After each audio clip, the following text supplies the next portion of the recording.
ሰላም እንዴት ናችሁ? ዳሬ ዩቲዩብ ቻናል ተከታዮች አዲስ ለሆናችሁ ሰብስክራይብ ደውል ምልክት በመንካት ቤተሰብ ይሁኑና አዳዲስ መረጃዎችን ይመልከቱ።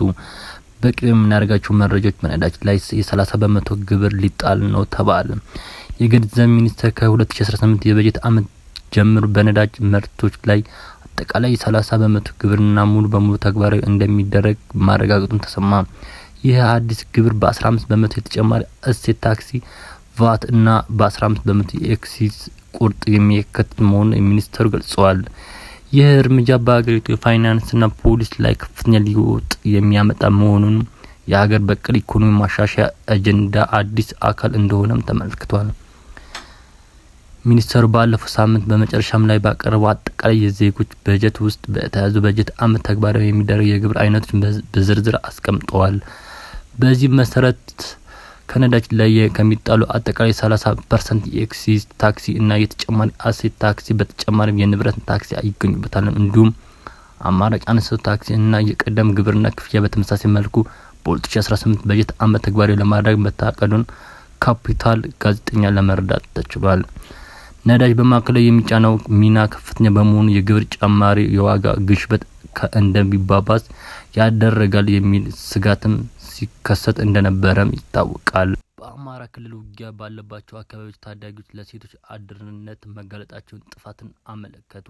በአማራ ክልል ላለፉት 2 ዓመታት ውጊያ ባለባቸው አካባቢዎች ትምህርት ቤቶች በመዘጋታቸው እድሜያቸው ለጋብቻ ያልደረሱ ታዳጊዎች ወደ አዲስ አበባና ወደ ሌሎችም ክልል ከተሞች በመሄድ በሴቶች አድርነት እንደሚሰሩና ጀንደር አንድ ኦልደንስ ግሎባል ኢቨንትስ የትኛውም ዓለም አቀፍ የጥናት ቡድን አስታውቋል።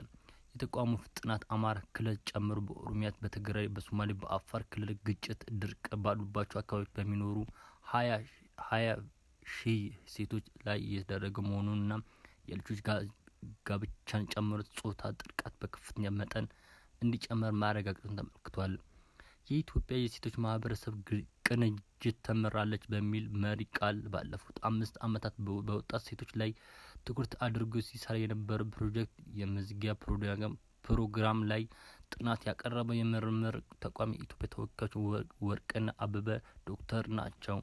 በአማራ ክልል ደቡብ ጎንደር ዞን 5 ወረዳዎች ውስጥ ካሉ 67 ቀበሌዎች ናሙና መውሰድ የተናገሩ ወርቅነህ ዶክተር በቀበሌዎቹ ላለፉት 2 ዓመታት ትምህርት ቤቶች ሙሉ በሙሉ ተዘግተው መቆየታቸውንም ከ90% ላይ የሚሆኑ ተማሪዎች ከትምህርት ገበታቸው ውጪ ለመሆናቸውም ተገልጿል። የዓለም ባንክ በጋራ በመውጣት አዲስ ሪፖርት መሰረት የኢትዮጵያ በቅርብ ጊዜ በተደረጉ ማሻሻያዎች እና ድርጅቶችን ቢኖሩም አሁን በከባድ እጣ አጣብቂኝ ውስጥ እንደምትገኝም ተጠቆመ። ሪፖርቱ ሀገሪቱ በ2024 እና 2028 ባለው ጊዜ ውስጥ 10.8 ቢሊዮን ዶላር የሚገመት ከፍተኛ ገንዘብ ክፍተኛ እንዳለባት አብራርቷል።